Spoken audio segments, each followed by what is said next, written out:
Ladies and gentlemen, please welcome to the stage Executive Director of CCSSO, Carissa Moffett-Miller. Welcome to San Diego to all of you. I'm so excited to have you here at the National Conference on Student Assessment in San Diego. Like John, I'll just take on the mayor's responsibility and say San Diego's a wonderful city, and I know you're going to have a lot of fun here. And if you need help finding things to do, Scott Norton is now our resident expert on scooter rental and how to drive back and forth. So please talk to Scott, because he's really going to regret that he just told me that. So anyway, I know it's going to be a great time here, and I'm so looking forward to talking with each of you. The National Conference on Student Assessment is the biggest meeting that CCSSO hosts each year. This conference draws over 1,000 people in the field of student assessment and state accountability. Many of you will know that this feels a little bit like coming home for me, since I started my career in K-12 education working in assessment and accountability. We look forward to the opportunity for you to share your knowledge and experience with your colleagues and learn from different states and partners about the best practices in student assessment today. Everyone here plays an important role in making sure our kids have high-quality assessments. Your expertise helps make sure that these tests are better, that the administration goes smoothly, and that student scores are more meaningful and understandable. I just ask you, as we kick off this conference today, to make sure that you keep the big picture in mind on this, that we stay focused on what it is that we're here to do in education, and that is equity for kids. Look, like many of you, I'm all excited and can go all in on talking about comparability, growth models, validity, reliability. We should have lots of good discussions about that. But I also want to just challenge you that as you are in those really detailed conversations today, to ask each other and to ask of yourself, how will this improve education for all kids? About a year and a half ago, we were challenged by the chiefs, by our leader at the time, Tony Evers, the chief in Wisconsin, who said, we want to make a difference for kids. We want to draw a line in the sand about what equity means. And as a result of his presidency for CCSSO, we came out with Leading for Equity. The commitments that we make, there are 10 of them. The ones that are most relevant to you all are the measure what matters and create accountability for equity, and engage more deeply, monitor equitable implementation of standards and assessment. I know that there's a lot of great work going on out there. Just in February, we celebrated the one-year anniversary of that report, and we highlighted so many wonderful practices in states and what you all are doing to increase equity for kids. Let me just highlight a couple of those today. In Tennessee, the Tennessee Department of Education revised its accountability system to emphasize schools serving Tennessee's most traditionally underserved students. It does this by basing 40% of each school's rating on its low-income, special education, African American, Hispanic, and Native American students. Through this, it places an impetus on districts and schools to ensure that they are providing an education that reaches each and every student in Tennessee. Schools that require targeted support for improvement, if they're traditionally underserved students, are marked with a minus sign. This shift in school accountability is important to hold the state and schools accountable for serving each and every child. The Louisiana Department of Education has been a leader in making sure that teachers have clear and straightforward access to high-quality curriculum, assessment, and professional development. The department has made a commitment to select and promote high-quality curricula through its instructional review process. They enlist teachers to review, develop, and promote this curricula, which thereby builds trust and use. Based on the success of Louisiana, CCSSO has been working with 8 states to develop high-quality curriculum materials. I could go on with example after example. What I would challenge each of you to do and ask you to do for your colleagues is to share those examples from your state, the things that you're doing that make a difference and are increasing equity while you're here with us. I know that together, we can ensure that our assessment system provides meaningful measures and feedback that benefit all students, especially students of color, those in poverty, our English learners, and our students with disabilities. At CCSSO, we remain committed to supporting your work and the work of your state leaders by connecting you with experts in the field. We will continue to provide technical assistance and customized support for every state as you make meaningful progress towards equity in education. So as we get started today, I have a few thank yous that I'd like to give.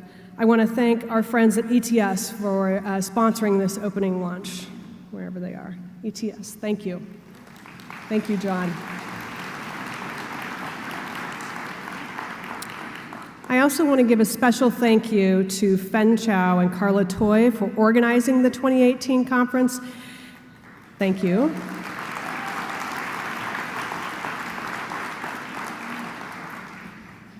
And two of my friends from even my time back in assessment, Jennifer Dugan from Minnesota and Anna Middlestedt from Michigan, are NCSA Planning Committee chairs. Thank you for your work in putting this together. It's now my pleasure to introduce Bill Porter from Education First, who will deliver our keynote address on the state of the state's assessments across the country. Bill is a national expert on college and career readiness, and he has helped community leaders better align K-12 and higher education systems and strengthen students' tradition. His work is focused on advancing policy changes and help more students succeed after high school.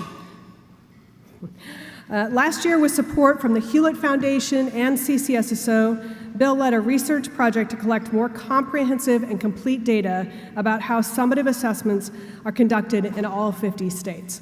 Please join me in welcoming Bill Porter.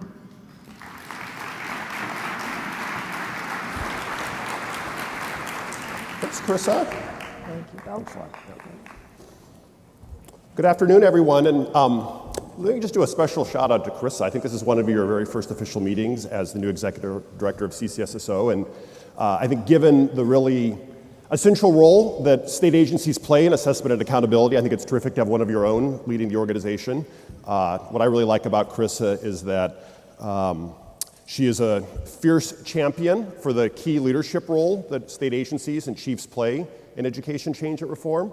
And she's also very passionate about doing the right thing and doing best by kids. So I think it's a terrific hire, and it's great to have you. And I also just want to do a shout out also for the assessment team that works closely with Carissa. Scott and Finn and Kirsten, you guys are really well served by a terrific team. So I've got like all these clickers I get to use. I've got one in my pocket, I've got one here. So I think I'll use this one. All right, so I'm going to talk to you today about state assessments. In kind of getting ready for today's presentation, I was trying to figure out how could I make this sort of funny. I was trying to think, are there assessment jokes? And I couldn't really find any. So if anybody has that app and wants to suggest some jokes, I'll be standing up here at the stage afterwards. The best I could do is this quote from Jerry Garcia, though, and it's the place where I kind of want to start. It's been a wild last 10 years as we think about all that's changed in the marketplace. Given I'm the right after lunch speaker, I'm going to do something a little bit unorthodox here. I want to start with, what I would say was maybe the beginning of maybe the modern era of what we're doing in state assessment now, and that was the commitment back in 2009, 2010 for states to adopt the Common Core standards, which, really, while states had standards before that, really was, and some states had standards that were really well aligned with what kids were expected to do after high school. As you all know well, Common Core was really an effort to come together and, number one, sort of agree on commonality across the country, and secondly, to really raise the bar and to really get clear about what are the sorts of things we need kids to be doing. More evidence-based writing, more nonfiction, really doing math that looks across the grades and brings in different parts of math together and explaining your work and your thinking. I'd be interested if folks, would like to stand. Who was working in a state agency way back in 2009 when the Common Core was adopted? Maybe try standing here. It's hard to see. We have a big crowd? Yeah, that's interesting. All right, that makes the point better than my slide could have. It's been a lot of change. The other thing I just want to flag quickly is, of course, shortly after the two consortia, Park and Smarter Balanced at the time, received grants from the federal government, and I think 45 or so states were involved in coming together and trying to create next generation assessments. The U.S. Department also awarded grants to WIDA and ELPA 21 to do some really pioneering work on English language learner assessments. And I think now, given just the prominence today and really thinking about how well we're serving English learners and the key role that those measures and how those kids are doing in accountability systems under ESSA, it's really interesting to see that development as well. But fast forward, and this is what I'm going to try to get into here a little bit of my talk.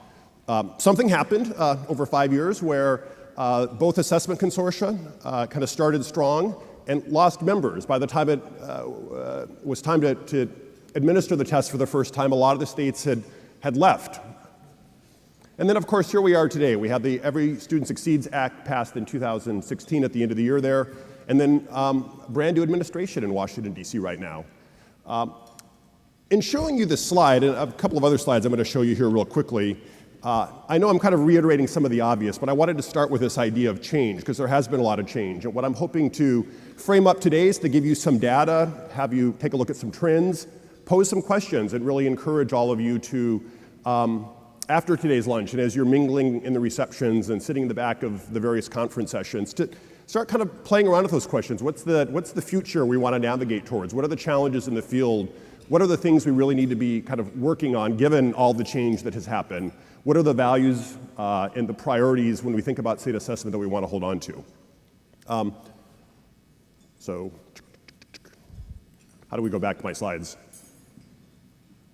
Well, what I've got is a slide here that's going to show you just real briefly what Carissa mentioned. A year ago, the Hewlett Foundation asked us to take a fresh look at kind of the state of assessments.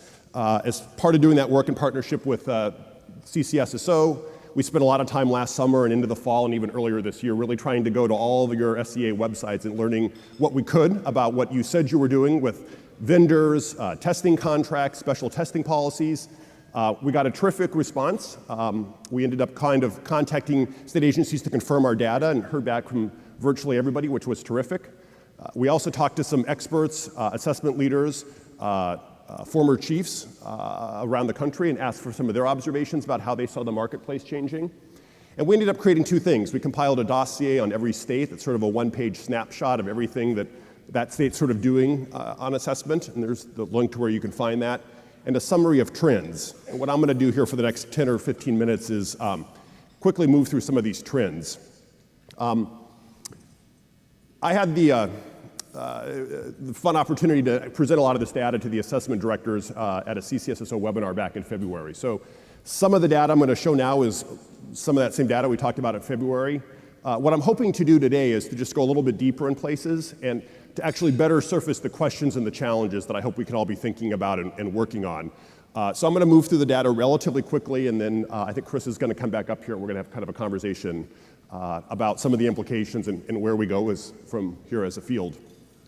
These are the things I hope we can focus on, though, these questions of what do we mean by a high-quality assessment anyways? What choices have states been making about their assessments and how to try to embed or not high-quality criteria into the design of their state assessments?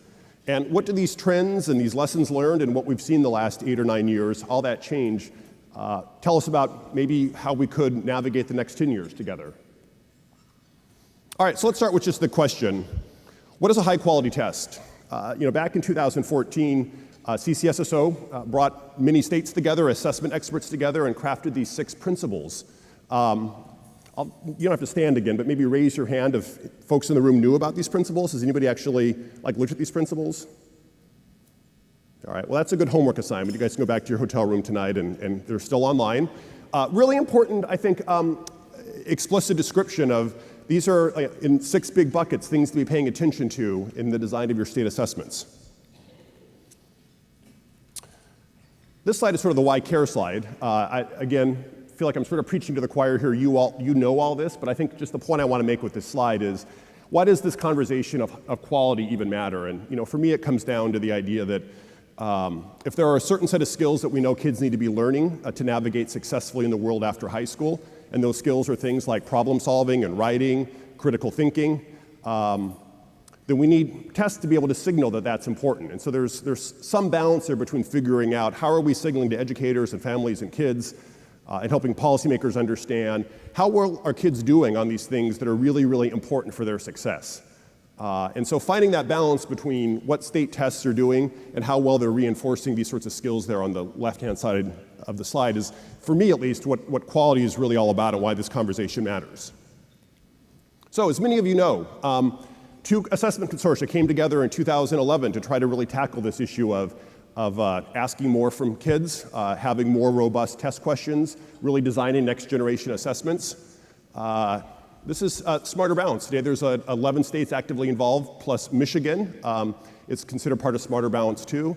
And interestingly, Indiana's going to be using Smarter Balanced items moving forward. Everything I've heard is that I think Smarter Balanced has maybe some of the very best accommodations baked into its platform as any assessment in use right now. And so I think those states working together have really accomplished a lot of terrific things together. This slide was a little bit harder to put together in a good way. What used to be Park has evolved into New Meridian and has sort of a different approach nowadays. As opposed to being sort of a membership organization, it's really about selling its really high quality, the excellent questions that have been developed to states. And so you've got some states, which are the dark orange ones, that are still using the full Park form. But increasingly, you see states like Colorado and Louisiana and Massachusetts that are using parts. They're supplementing what they've developed internally with their teachers or with a vendor with Park items. And so I think it's a really interesting model to kind of think about moving forward, and a really nice way of thinking about how do we take all that terrific intellectual property that Park developed and continue to allow as many states as possible to access it. So with this slide, the whole idea was, okay, we set the standards, we knew our test had to be better. Park and Smarter Balance really were designed to start raising that bar. This slide kind of looks at Norm Webb's 4 levels of depth of knowledge. I'm sure most of you folks are familiar with that. It's sort of 4 ways of thinking about the complexity of classroom assignments or assessments. And back in 2011, RAND got a hold of as many state assessments as it could. Again, this is back in the No Child Left Behind era. Got a hold of 17 of them, and you can see from their review of those state tests kind of where we were on the Webb depth of knowledge continuum there. Interestingly, you can barely make out the color there, but there's a tiny little slice of light green there at the far end. Fast forward 5 years later, 2 independent reviews by Humro and the Fordham Institute took a look specifically at Park and Smarter Balance, and you can just see within those 2 tests the significant amount of change there. The other thing that was really interesting about those studies, if you haven't looked at them carefully, is that there was a really interesting correlation between alignment with the standards, which was one of the CCSSO criteria, and depth of knowledge. If you were really tightly aligned with a common core, in the case of Park and Smarter Balanced, you also were including a lot more of questions that were in the strategic and extended categories of the depth of knowledge continuum. So I think that's important to point out. I think another observation I wanted to share with you for us to think about was kind of the role of teachers in all this. So as folks recall, some teachers in some states got very agitated about these new tests, about the extended amount of time, about the higher expectations, and a lot of the pushback to the new tests came from teachers. On the other hand, when teachers were given copies of the test to look at it, really spent the time to study with it, there was a lot of enthusiasm for it. So I think that also gives us something to think about here. How do we engage teachers? How do we help teachers understand what we're trying to accomplish? How do we engage teachers in designing the goals and the content of our assessments? How do we sort of sync up on what we think high quality is, and kind of these 6 very psychometric focused criteria that CCSSO has developed with what classroom teachers see as important?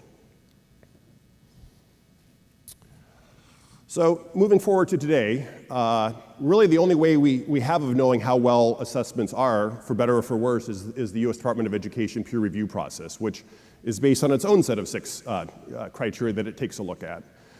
Interestingly, and I tried to update this over the weekend, so I hope I got everything correct,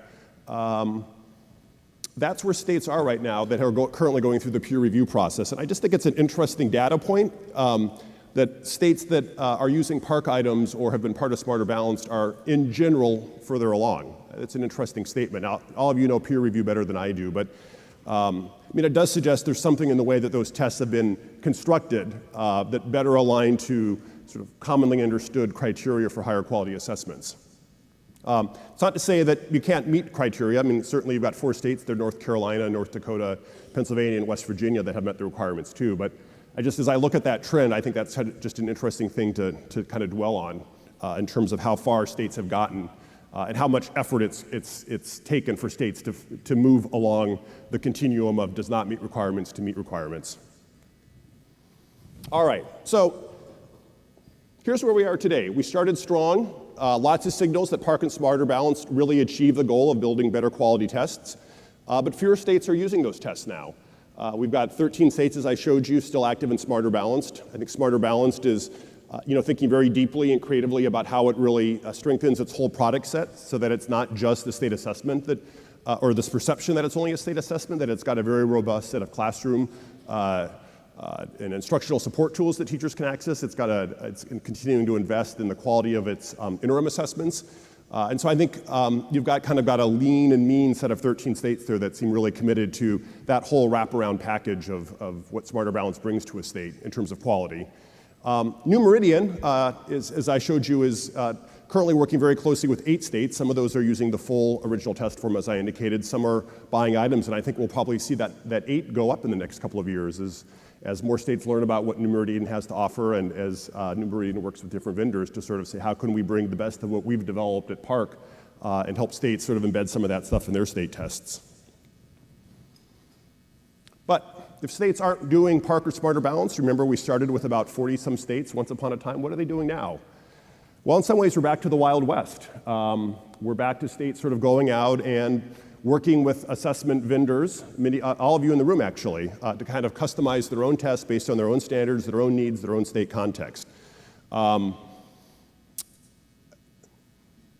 what this indicates here is like the different vendors working with different states. We're also seeing a lot of change at the high school level, as many of you know.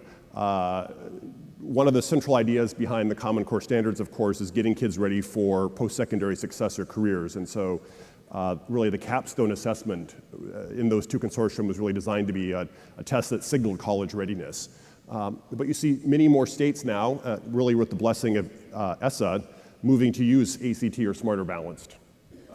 Moving to use ACT or SAT, including some of the consortia states. And just as I think the slide I just showed you about all the different vendors kind of raises questions, which I hope we can get into a conversation about, like, what does that mean for what support states need? It was a really great idea to think about states coming together and working with their peers and kind of sorting out these issues and being able to share both common intelligence and common smarts and draw strengths from every state. In this slide, I think states really have the responsibility to really lean in and think about, okay, we're buying an off-the-shelf product, which is a terrific product in ACT or SAT, but how do we really make sure that we customize it to make sure it's, as best we can, the very best fit for our state? And so I think you have 2 tests that really meet the important goal of signaling whether kids are ready for college, but still some important work that I think states need to do to work with the College Board and ACT around how well aligned are the standards that those tests measure with what high school teachers are teaching, and what are we doing about accommodations? And I know both ACT and the College Board are really working really creatively with states on those questions, but I think it's something that all of you in the room have some responsibility to sort out as we move to different models of high school assessment. Just a few more slides here. This one's a little bit dated. It's maybe 6 months out of date, so hopefully some of these decisions have been made, but I still wanted to put this up because it actually just shows you that there continues to be a lot of change moving forward. I mean, when we looked at this at the beginning of the year, 22 states were looking at changing in some form or fashion their assessments for grades 3 and 8. So change can be a good thing. Change creates constant opportunity. And so I think as states continue to revisit their assessments and what those assessments look like and how they're administered, it's a chance to, for all of you in the room to kind of come together and say, how can we continue to evolve our product and make it better? Also on the idea of change here, there's going to be a lot of political change. There's been a lot of political change the last 2 years, but lots and lots of governors up for re-election this coming fall, several chiefs up for re-election. The dark green and the not quite as dark green states are states where we know for sure that there's going to be a new governor. And in particular in California, we know that with the chief election there's going to be a brand new chief. So that's quite a bit of change. And just kind of for point of comparison, these are the states that are currently using the consortia items, and you can kind of see how that change overlaps with where those states are located, although it looks like my stars kind of moved over a little ways. The last thing with change I wanted to flag here was I think we just need to get a lot more aware of the role of state boards of education. I mean, I think state boards themselves are changing, are highly political sometimes. As you all know well in the room, often throw curveballs that are unexpected. And so I think just thinking much more deliberately about educating state board members and how we bring state board members into this conversation about what quality looks like and the decisions to be made is going to be really important. Whoops. I think one of my slides disappeared. Well, that's no worries. Now my slides won't move. What my final slide was, actually the final slide before this one, these are actually the questions I hope we can kind of get into as we hang out here in beautiful San Diego over the next couple of weeks. The slide that's missing was one that was really around, what do these trends that I've been talking about in the end mean for the assessment marketplace? And I had a really nice graphic of a glass that was half empty or half full. And I think on the glass half full side of the ledger, you still have 40% of states participating in some form or fashion with a consortia and really drawing on those higher quality items.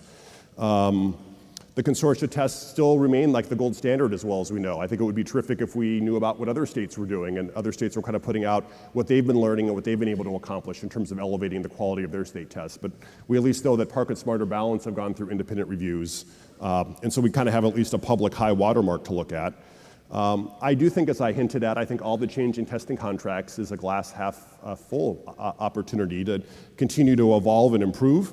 And I think, just going back to where we began the conversation in 2009, I think it is terrific that states are now really committed to post-secondary readiness and career readiness as a goal. I think it's been a sea change in the last 10 years in terms of where states are kind of putting the end goal for their K-12 systems. Oh, there it is. Glass half empty, though, and maybe the things that will lead into the conversation that Chris and I are going to have. I think, what do we make of this thing of consortia participation? Why is it that quality doesn't quite seem to be a reason that states are, why isn't quality being sufficiently prioritized by all states? What is it that gets in the way? What are the political dynamics? What are the technical assistance needs? What more could we do to try to make sure that quality meaning well aligned with standards, accommodating to all sorts of different students, depth of knowledge really is manifesting itself in state assessments. And then finally, high quality tests take up a lot of time, probably too much time. And so I think finding a better balance between the state role in assessment and what the state assessment is measuring and the local role in assessment also needs to be something we're going to need to continue to think about. So with that, I think I appreciate your patience and your attention. I ran through those slides awfully quickly, but again, was just really wanting to put a lot of data out there that we can now talk about. So. All right.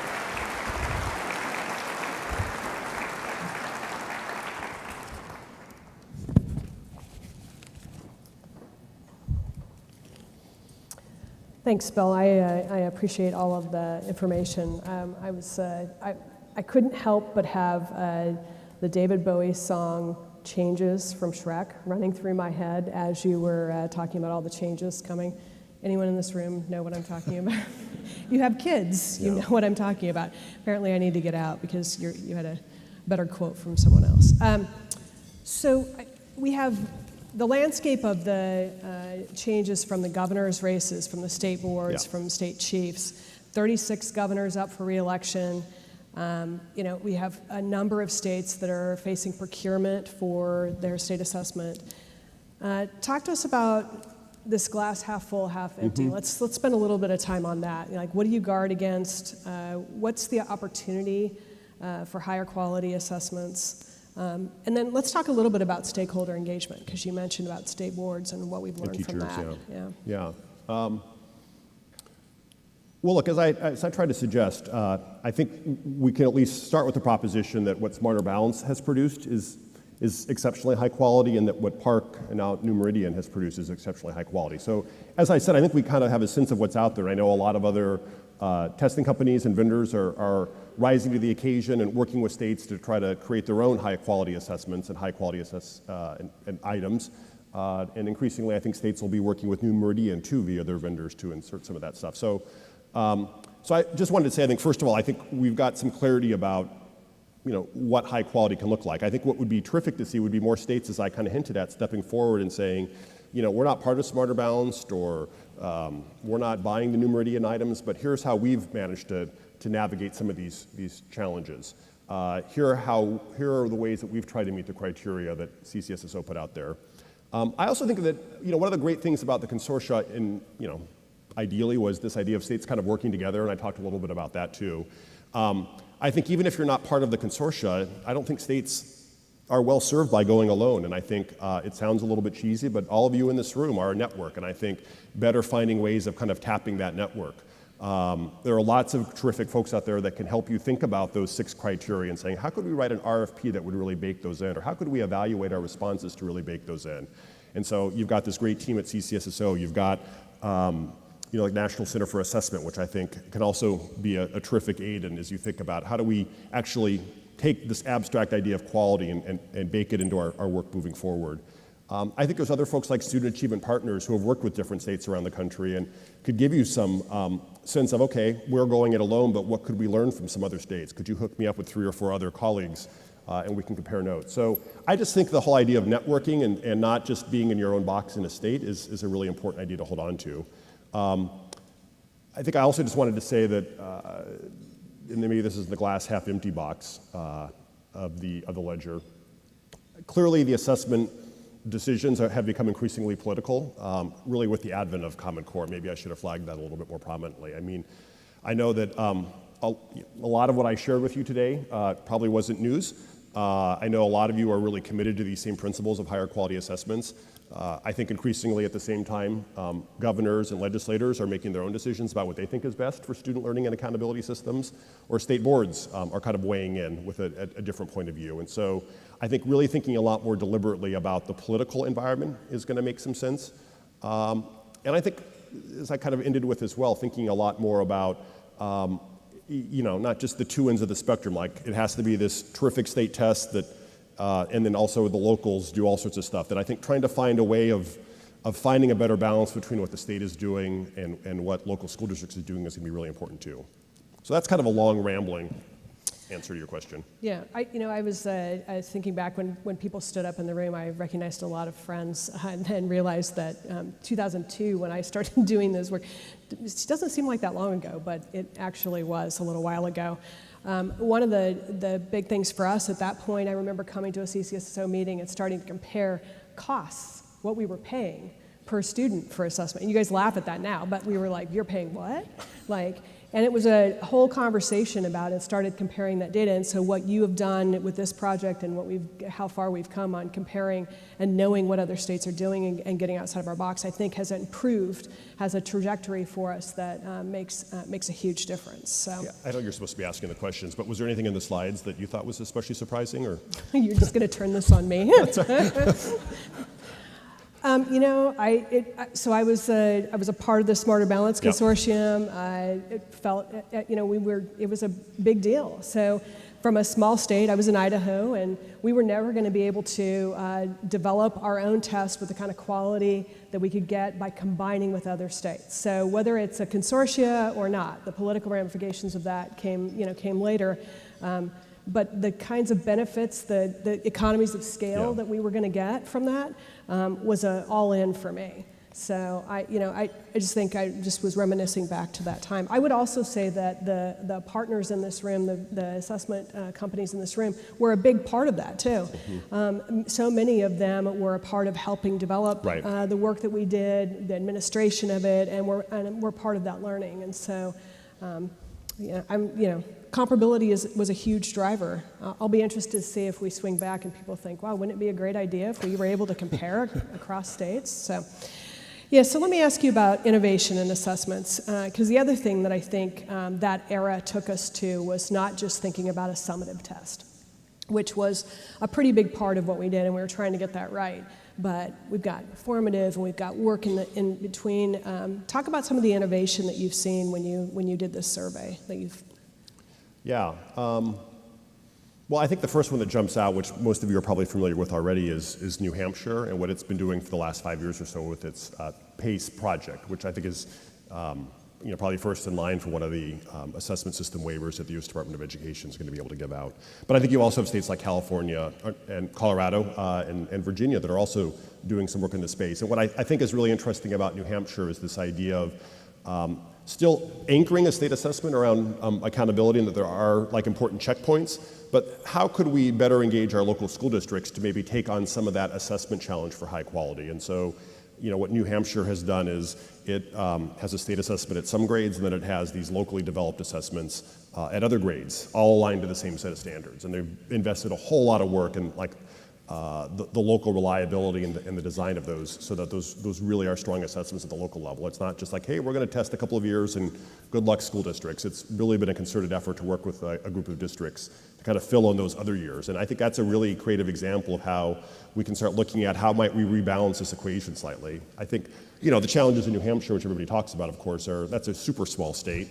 It's not there's poverty in the state, but it's not an especially diverse state. And how would you maybe replicate that work in a much more complicated or larger state like California? So I think that's an issue for us to think about. But I think this idea of how could we maybe rebalance the state and local roles in a very deliberate way, and that's not sort of an abdication of responsibility, but really if we believe that kids should be doing more writing, and we want more extended response answers, and we want more problem solving, and we want kids to watch videos and then sort of respond in an essay citing evidence, we've seen this the last couple of years, that is a hard burden for the state to carry on its own. And so I think continuing to think about and innovate.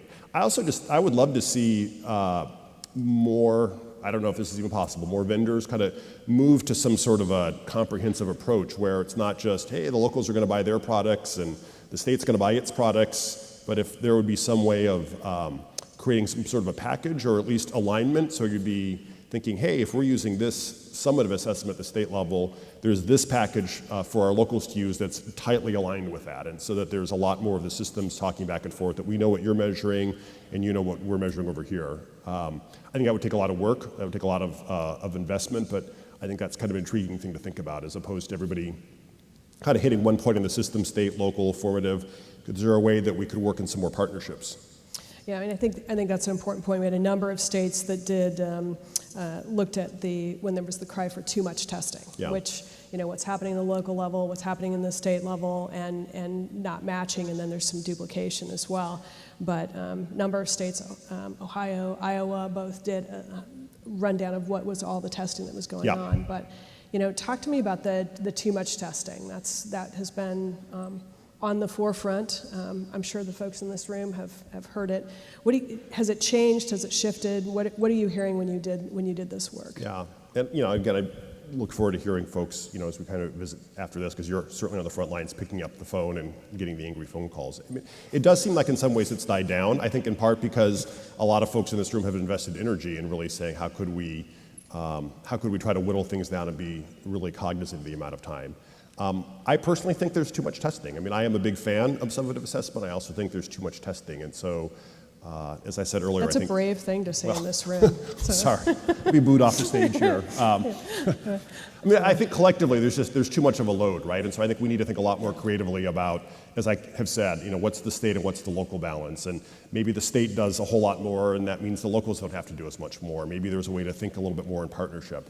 I also think that kind of figuring out which lanes the state's going to run in and which lanes your schools and school districts are going to run in. I mean, there's some terrific work that David Conley's old organization, EPIC, which now is called Inflection, has been doing in California school districts to measure student collaboration. Now, that's something you would never put onto a state assessment, but that is something that I think they feel like is getting pretty standardized, where they feel like, hey, the data we're getting from this is a really good indicator of collaboration and how well students are collaborating in the classroom. And so I think thinking about things that way too, like what can we measure well in the state assessment, and what are the things that are also important that we can sort of deliberately encourage our school districts through our accountability systems, or the ways that we invest in innovation as a state, or the way we bring districts together to tackle.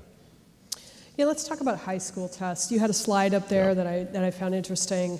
The shift in high school tests away from, in some cases, people are using the consortia, but they're now moving to ACT or SAT. Can you talk about kind of that trend and what you were seeing in the data? Yeah.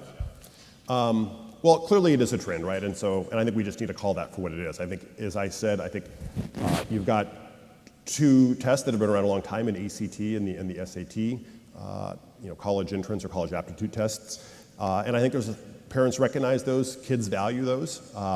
So I think those are really legitimate decisions for states to make.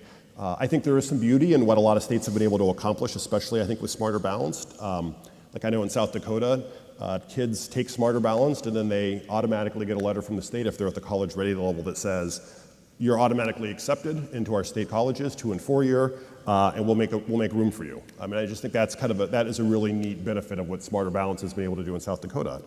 But I think there's lots of other benefits with ACT and SAT in terms of what I was saying around how people sort of see the value of those in the marketplace. And kids are going to have to be taking those tests anyways, and so thinking more creatively makes sense. I do think, and I did say this during my brief remarks, I do think that there are some really important issues to sort out regardless of the extent your high school assessment test that you use, to really make sure that it's measuring what you think it measures, right? So if this is really all about tests predicated on standards, how well is the test measuring the standards? Is it measuring the things that your teachers are teaching? I mean, are you signaling the right things? What kind of information are you going to get back from the high school test to share with your teachers about, in school systems, about how kids are doing? How granular can that data be? What are we doing with accommodations? How does it work to sort of have a national test that's used for a particular purpose with a certain set of kind of parameters around it? And if kids are taking more time or accessing the test in different ways, what does that do to the overall validity of the test? How well do tests cover both the high end and the lower end of student performance? And so I think those are questions that you guys sort out on a day-to-day basis, and I think they're really important to sort out. I think regardless of the platform, I guess is what I'm trying to communicate here, I just think that there's a responsibility states have to kind of lean in and really make sure it's the very best for your state context. Yeah, I mean, I would say too that I think it can't be understated, the political context, but also like understanding parents.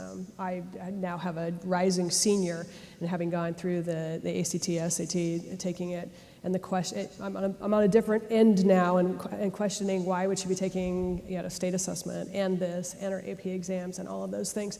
I'm a lot more empathetic to those people who used to call me with those angry phone calls when I sat in the state office. But talk to us a little bit about, so we've got a big project with a number of states on working towards preparing kids for the workforce and career readiness and the workforce investment, and how assessment plays a role in that, and what this group can be thinking about in those spaces. Yeah, I think that's a challenge. I think there's been a big push, obviously, in the last 10 years to really look at what is the overlap between what kids need to be ready for a career and what kids need to be ready for post-secondary. And it does seem like there's kind of a sweet spot there around, at least the 2-year certificate, or a 1-year certificate or a 2-year degree. Like, nearly everybody's going to have to get some education after high school in order to compete for a living wage job. And so I think getting really clear about what those skills are and kind of sidestepping the debate of, like, are all kids headed to Harvard and this is a test that's only for our 4-year college-going kids, but to really zero in on, which I think the Common Core mostly attempt to do, but this idea of, like, what really do kids need to be able to succeed in credit-bearing classes, even in community college, and so they don't get sort of shunted off to remedial education, which is often a dead end for lots of kids. So I'm kind of rambling here, but yeah, no, I think I would also add that the credentials and the certificates kids are getting, I think, in our assessment systems, we're going to have to grapple with, like, how that fits into an entire system. It's back to the local tests and state tests, but you've also got credentials now and kids on a pathway. So I would just say that's one of the things that I think we're going to see as an issue. So I'll just wrap up by asking you about. During ESSO, we did a lot of work with stakeholder groups. What's your thoughts on the role of stakeholders and advocacy groups to help ensure state tests remain high quality? Maybe two things. I think in one category, I'm going to put a lot of the traditional education advocacy organizations, which, as it turns out, actually aren't, maybe not surprisingly, equally located around the state. So some states, for better or for worse, have 3 or 4 organizations that are constantly pounding on the doors and going down to the legislature, and some states don't have any of these organizations. But I think generally those organizations, I think the business community, the chambers of commerce, have all been key supporters of this idea of higher quality tests that really could be better leveraged and brought into the conversation as partners. Again, if we go back to the whole premise behind all this talk about quality, if it's really about we're raising the bar. We have raised the bar for what kids need to learn in school. We know the expectations need to be higher. It's more than we've expected before. It's more than we've expected of our teachers. We want kids to be doing different things. We want kids to be learning in new ways. We want kids to be demonstrating kind of higher order thinking skills. I think we need tests, again, that are better reflective of those things to kind of signal the importance. And I think you've got natural allies in chambers and in education reformers who could be kind of much more a part of the coalition, both nationally and in states. I think then the other bucket I wanted to just talk briefly about is teachers. I do think we need to continue to kind of think more about the teacher engagement strategy. Both consortia really did genuinely try to involve teachers. I know Smarter Balance, for example, I think had a list of like 1,000 teachers that had somehow touched that test development at one point or another. But for whatever reason, that never got translated in a way that felt credible to other teachers in states. And so I think really thinking through this issue of how do teachers come together? How do teachers feel like they understand what's on the test? How do teachers feel come to understand that what the test is measuring is stuff that they think is actually valuable? As the National Network of State Teachers did when they came together. Those teachers were like, hey, this is the sort of stuff I want to be teaching in my class. But how we open up the test in that way, how we engage teachers, I think having teachers write items is a helpful thing. Having teachers do reviews is helpful, but I don't think that's sufficient. I think we need to think a lot more deliberately about how we make the test and what's on the test and why it's on the test a lot more transparent to educators is really important. Yeah, I think I would just add that I think about how fast we rolled out the standards and the assessment and tried to bring people along as we went, but it takes time to build those cadre of folks that are going to stand behind you. And so as you face change, which is inevitable, whether it's through political change or just by virtue of things happening with your RFPs. I think the thing that probably is most important, and Bill said this earlier, was just making sure you keep high quality standards in place and high quality assessments. So whatever that means for your state, but finding a path through forward on that, I think, is kind of the takeaway for today. I'd also just wrap up by bringing you back where I started, which was asking us, is what we're doing going to improve education for kids? And I think that's a pretty important conversation along with those folks that are asking you to make changes in your assessment and saying, okay, well, let's make changes, but is what we're doing going to improve education for kids and for all kids for that matter? So with that, I want to thank Bill and thank all of you and kick off a great conference, and we'll be back up here tomorrow. Thank you. Yep, thanks. All right. Thank you, Bill.